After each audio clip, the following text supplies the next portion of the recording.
ክብራትና ክብራን አድማጭ ተመልካቾቼ እንደምን ከረማችሁ? ይህ ተስፍሽ ሚዲያ ነው። ተስፍሽ ሚዲያ ለናንተ ይጠቅማሉ፣ ያስተምራሉ፣ ያዝናናሉ ያልናቸውን ይዘን እንቀርባለን። አድማጭ ተመልካቾቼ ባለፈው ጊዜ እስከ ጥበብ 10 ያለውን ተመልክተናል። ዛሬ ደግሞ በክፍል 3 ከጥበብ ጠብታ 11 ጀምሮ ያለውን እንመለከታለን። የሚጠቅሙትን መርጠው ለራስዎ ይውሰዱ። በዚህ አጋጣሚ ይህንን መጽሐፍ ጽፎ ላቀረበልን ለዶክተር ወዳጄነህ መሐረለ ያለኝን ክብርና አድናቆት መግለጽ እወዳለሁ። የጥበብ ጠብታ 11 ስልክ የምናወራበት ስርዓት ቴሌፎን ኢቲኬት ይባላል። አንዳንድ ሰዎች እኔ ጋር ሲደውሉ ብዙ መታገስ ይኖርብኛል። እንዲህ ይላሉ፣ እንዴት ነህ? ደህና ነህ ወይ? ልጆች ደህና ናቸው? ሥራ ጥሩ ነው ይላሉ። ማንነታቸውን ግን ቀድመው አይናገሩም። ማን ልበል ስላቸው አላወከኝም እንዴ? ይሄንን ድምፅ እንዴት ትረሳለህ ይላሉ። በዚያን ጊዜ ስልኩን ብዘጋው ደስ ይለኝ ነበር። ነገር ግን ጨዋነቴ ስለሚይዘኝ ታግሼ ማንነታቸውን እስኪነግሩኝ እጠብቃለሁ። ሌሎች ደግሞ አሉ፣ ደውለው 30 ደቂቃ ካወሩ በኋላ እንደምንም ብዬ ተሰናብቼ ልዘጋው ስል ዋናው የደወልኩት ብለው ይቀጥላሉ። ይህ ያደክማል። እኔ በበኩሌ ረዥም ሰዓት ስልክ ማውራት አልወድም። ጆሮዬን ያቃጥለኛል። በጣም አስፈላጊ ካልሆነ በስተቀር ወይም ደግሞ ለካውንስሊንግ ካልሆነ በስተቀር ስልክ ለእኔ መልእክት መቀበያና ማስተላለፊያ ነው። አንድ ሰው ጋር ለመጀመሪያ ጊዜ ከደወልኩኝ ጤና ይስጥልኝ አቶ ከበደ ወይም ወይዘሮ አስቴር፣ እኔ ዶክተር ወዳጄነህ እባላለሁ። ለዚህ ጉዳይ ፈልጌዎት ነበር፣ ማናገር እችል ይሆን ብዬ እጠይቃለሁ። ሲፈቀድልኝ እቀጥላለሁ። የገዛ ወዳጆቼ ከሆኑ ደግሞ አስቀድሜ ማውራት ትችያለሽ ወይም ማውራት ትችላለህ ወይ ብዬ የጽሑፍ መልእክት እልካለሁ። ማውራት እንደሚችሉ ካረጋገጥኩ በኋላ እደውላለሁ። በጣም የምንቀራረብ ከሆነ ግን ቀጥታ አንስቼ ልደውል እችላለሁ። ይህንም ሳደርግ አሁን ከሰው ጋር ይሆን ተኝታ ይሆን ስብሰባ ላይ ይሆኑ ብዬ ሰዓቴን አይቼ ነው። አስቸኳይ ከሆነ ግን ቀጥታ አንስቼ እደውላለሁ። ለማንኛውም የስልክ አጠቃቀም ስርዓት ማወቅ ጥሩ ነው፣ መልካም ነው። የጥበብ ጠብታ 12 አንዲት የማውቃት ሴት ነበረች። ቆንጆ ልጅ ወለደች።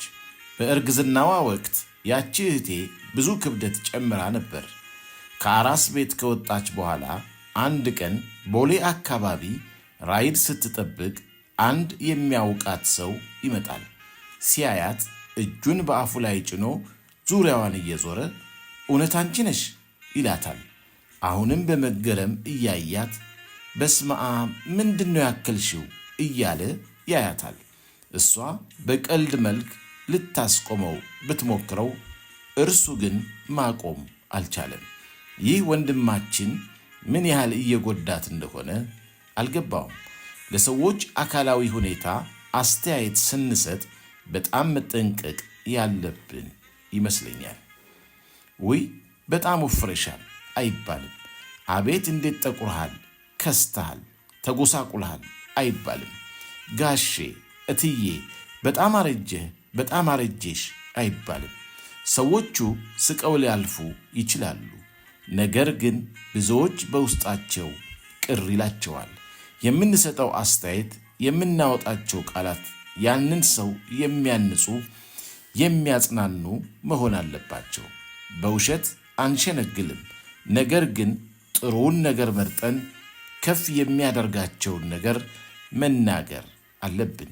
በተቻለ መጠን በአስተያየታችን ደግ መሆን አለብን።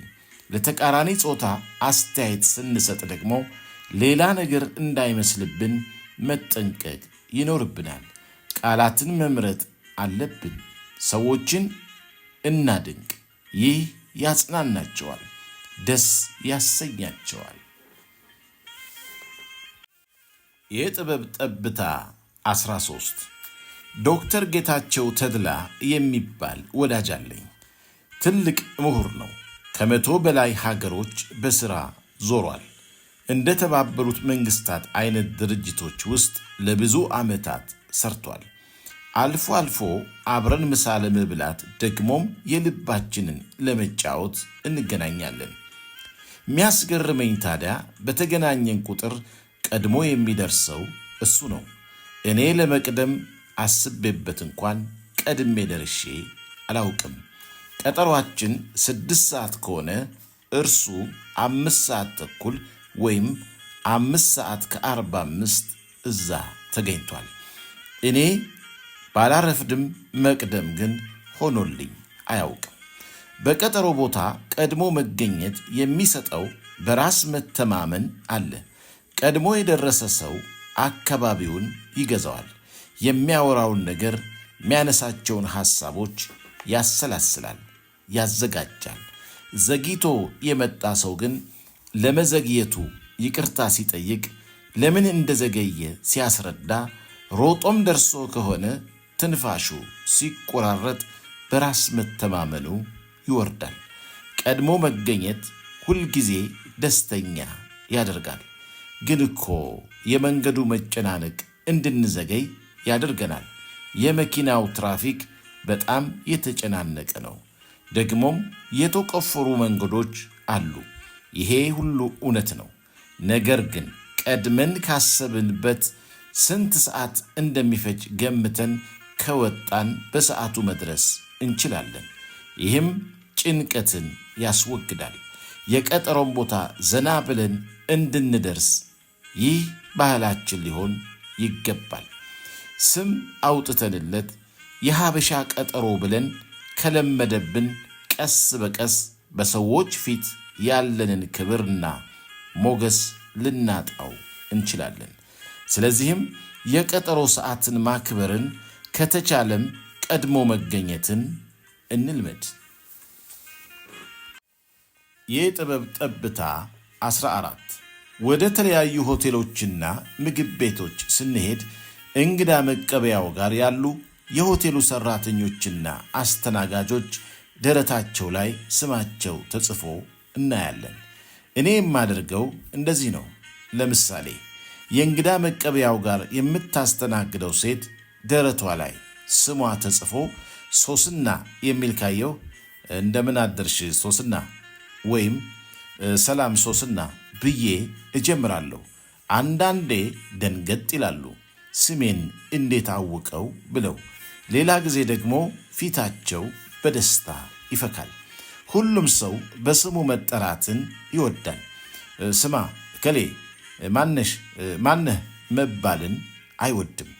የሰዎችን ስም በተለይም አብረውን የሚውሉትና አብረውን የሚሰሩትን ስም ማስታወስ፣ በስማቸው መጥራት በጣም ጥሩ ነው። ለመግባባት እጅግ በጣም ይጠቅማል። ካሰብንበት ደግሞ ስሞችን በአእምሮ ውስጥ እንዳንረሳቸው አድርገን መመዝገብ እንችላለን። የሰዎችን ስም ስንጠራ መጠሪያ የማዕረግ ስም ካላቸው ያንን መጠቀም ያስፈልጋል። ለምሳሌ ዶክተር፣ ፕሮፌሰር፣ ካፒቴን፣ ኢንጂነር፣ ኮሎኔል፣ ጄኔራል የመሳሰሉት የማዕረግ ስም ካላቸው ማዕረጋቸውን ተጠቅሞ መጥራት ተገቢ ነው። ሰዎቹ ራሳቸው የማዕረግ ስሙን ተዩ ወይም ተወው ካላሉን በስተቀር የደከሙበት ለፍተው ያገኙት ስለሆነ ክብራቸውን መጠበቅ ያስፈልጋል። ልክ እንደዚሁ ሰዎችን እንደ ዕድሜያቸው፣ እንደ ትዳር ሁኔታቸው አቶ፣ ወይዘሮ፣ ወይዘሪት ብሎ መጥራት ይገባል። እንደየባህላችንም እቴቴ፣ ጋሼ፣ እትዬ፣ አባባ፣ እማማ ብሎ መጥራት በስልጣኔ የማይሻር መልካም ልማዳችን ሆኖ መወሰድ አለበት። የጥበብ ጠብታ 15 ይህ ለእህቶቼ ነው። እኔ ሳድግ ያደግኩት በ5 እህቶቼ መካከል ነው። የአክስት ልጆች፣ የአጎት ልጆችም ብዙ ሴቶች ነበሩ። እንደሚታወቀው ልጆቼም ሴቶች ናቸው። ስለዚህ የሴቶችን የመዋብ ፍላጎት ጠንቅቄ እረዳለሁ። ተፈጥሯዊ ነው፣ ደስ የሚል ነው። ሴቶች ሲዋቡ ግን እነዚህን ነጥቦች ቢያስተውሉ ደስ ይለኛል። አንደኛ፣ ያለምንም ሜካፕ ቆንጆ እንደሆኑ ይወቁ። ሴቶች ሂውማን ሄር ሳይቀጥሉ፣ አይላሽ ሳያደርጉ፣ ፊታቸውን ሳይሰሩ፣ ጥፍር ሳይደርቡ፣ እንዲሁ ፊታቸውን በሳሙና ታጥበው መስታወት ፊት ይቁሙ። ያቺ በመስታወት የምትታይ ሴት በጣም ውብ ናት፣ እግዚአብሔር እንደፈጠራት ናት። ስለዚህ ያለምንም ተጨማሪ መዋቢያ ሴቶች ቆንጆ መሆናቸውን ማወቅ አለባቸው። ሁለተኛ፣ ሴቶች ከተፈጥሮ አይራቁ። አንዳንዱ የፊትና የፀጉር ሥራ ከራሳቸው ተፈጥሮ በጣም እንዲርቁ ያደርጋቸዋል። የቀጠሉት ሂውማን ሄር ከፊታቸው ጋር የሚስማማ የሚያታልል የራሳቸው የሚመስል ቢሆን መልካም ነው። ፊታቸውን መሰራት ካለባቸው ሌላ ሰው የሚያስመስላቸውን ሜካፕ ባይሰሩ መልካም ነው። የፊት ሥራ የምናውቃቸውን ሴቶች ይህቺ ማናት ብለን እንድንጠይቅ እያደረገን ነውና መስተካከል አለበት። ሦስተኛ፣ ያምርብኛል ወይ ብለው ይጠይቁ። ፋሽን ስለመጣ ብቻ እህቶቻችን ማድረግ የለባቸውም። ይህ እኔ ላይ ያምርብኛል ወይ ብለው መጠየቅ አለባቸው። ለምሳሌ ደረትን የሚያጋልጥ ጡት ማስያዣ የሌለው ፋሽን አለ። እንዲሁም ደግሞ በአንድ በኩል ዳሌንና እግርን የሚያጋልጥ ቀሚስም አለ። እኔ ተቃውሞ የለኝም። አንድ ነገር ግን እንዲጠይቁ እፈልጋለሁ። እኔ ላይ ያምርብኛል ወይ የሚለውን ጥያቄ ካማረባቸው ይሁን፣ ካላማረባቸው ግን ይቅር። የጥበብ ጠብታ 16 ይሄም ለእህቶቼ ነው። ሴቶች ሲለብሱ ሊጠይቁት የሚገባው ሌላው ጥያቄ ተመችቶኛል ወይ የሚለውን ነው። እህቶቻችን እንዲያምርባቸው የሚወዱትን እንዲለብሱ የምስማማ ሰው ነኝ። ነገር ግን አንዳንዴ ሳይመቻቸው ቀርቶ ሲቸገሩ አያለሁ። ለምሳሌ በጣም አጭር ቀሚስ የለበሰች ሴት እየተሳቀቀች በተቀመጠችበት ወደ ታች ቀሚሷን ስትጎትት አያለሁ። ወይም እግሯን ለማጣመር ፈልጋ በጣም ትቸገራለች። ይህንን ሳይ እንደው የሚመቻትን ብትለብስ እላለሁ። እንዲሁም ደግሞ በጣም ከፍ ያለ ሃይ ሂል ያለው ጫማ ያደርጋሉ። ይሄም ጥሩ ነው፣ ያምራል። ነገር ግን ለሰርግና ለጥቂት ኦኬዥንስ ካልሆነ በስተቀር እሱን እያደረጉ መጨነቅ የለባቸውም። ስለዚህ በአጠቃላይ ለምቾታቸው ቅድሚያ ቢሰጡ መልካም ነው እላለሁ። ሌላው ሴቶች ሲለብሱ መመለስ ያለባቸው ጥያቄ የሚመስለኝ የለበስኩት ልብስ እኔን ይገልጸኛል ወይ የሚለው ነው። በውጭ የሚለበስ ልብስ አንዲት ሴት የውስጧን የምትገልጥበት ኤክስፕሬሽን ነው። ታዲያ እኔ የለበስኩት ልብስ የእኔን ማንነት፣ አስተሳሰቤን፣ አመለካከቴን ይገልጻል ወይ ብለው ቢጠይቁና የሚገልጣቸውን ቢለብሱ መልካም ነው። በዘመኔ ካየኋቸው ሴቶች በጣም የማደንቃት ሴት የእንግሊዟ ልዕልት ፕሪንሰስ ዲያና ነበረች። መቼም አለባበሷ፣ ቀሚሶቿ፣ ጫማዎቿ ሁሉ ያስገርሙኝ ነበር። መልበስ ታውቅበት ነበር። ደግሞም የምትለብሰው እርሳነቷን የሚገልጥ አለባበስ ነበር። ሁሉ ሴቶች እንደሷ ይልበሱ ለማለት ሳይሆን ሁሉም ግን የውስጥ ማንነታቸውን የሚገልጥ አለባበስ ቢለብሱ መልካም ነው ብዬ አስባለሁ። የጥበብ ጠብታ 17 በእኔ አመለካከት የወንድ ልጅ የውበት መለኪያ ንጽሕናው ነው። ከራስ ጠጉሩ እስከ እግር ጥፍሩ ድረስ ንጹሕ ይሁን፣ ውሃን ይውደድ። ከዛ በላይ ብዙ አይጠበቅበትም። ወንድ ልጅ አንገቱ ላይ እጁ ላይ ጌጣጌጥ ባያበዛና ባያሸበርቅ መልካም ነው። ድሮም ማውቀው መጋቢ ግርማ ቦጋለ የተባለ ፓስተር ነበር። እናም ፓስተር ግርማ ሲሰብክ የክሪስማስ ዛፍ መስላችሁ ቤተ ክርስቲያን አትምጡ ይል ነበር። ያው ከመጠን በላይ ጌጥ ማብዛቱ መልካም አይደለም ለማለት ነው። በወንድ ልጅ ላይ በተፈጥሮ በዕድሜ የሚመጡ ነገሮች አሉ። ለምሳሌ ሽበትና ራሰ በራነት መጥቀስ ይቻላል። ፀጉር ወደ ኋላ እየሸሸ ሲሄድ የወንድ ልጅ ጭንቀት ይጨምራል። ሽበትም አንዳንዶችን ሊያስጨንቅ ይችላል። ይህ እንግዲህ በዕድሜ በተፈጥሮ የሚመጣ ለውጥ ነውና በጸጋ መቀበል ግድ ይላል።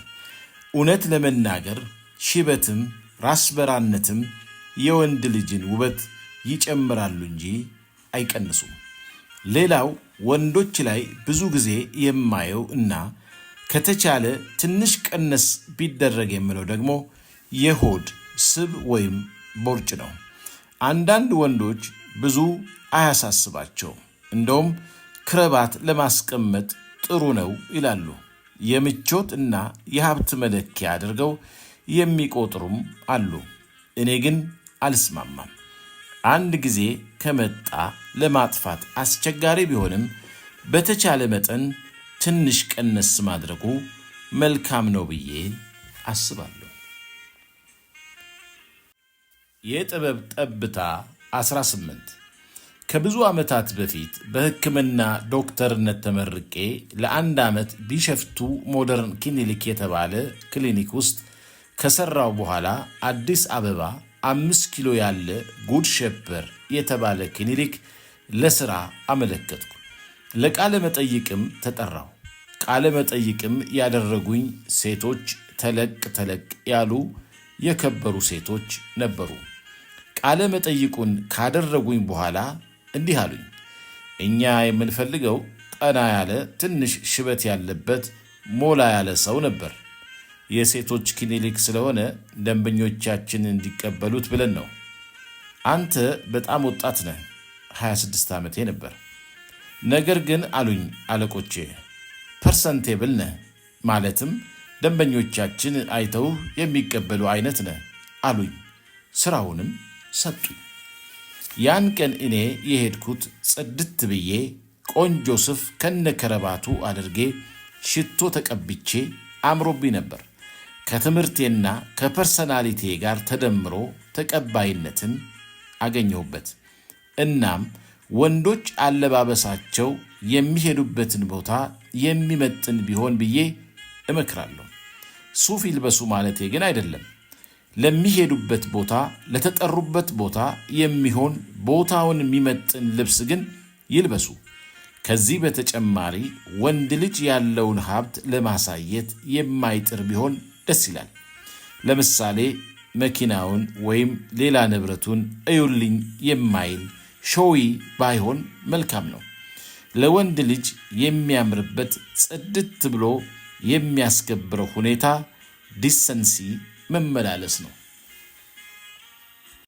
አድማጭ ተመልካቾቼ እስካሁን ባለው አይታችሁ ሰብስክራይብ፣ ላይክ፣ ሼር ያደረጋችሁትን በጣም እጅግ አድርጌ አመሰግናለሁ። ላይክ፣ ሰብስክራይብ ያላደረጋችሁ ሰዎች ግን ምን ሆናችሁ ነው? ለምንድን ነው አንድ ጣታችሁን አዛችሁ ሰብስክራይብ ማድረግ የሚከብዳችሁ? ምን ሆናችሁ ነው? አመሰግናለሁ።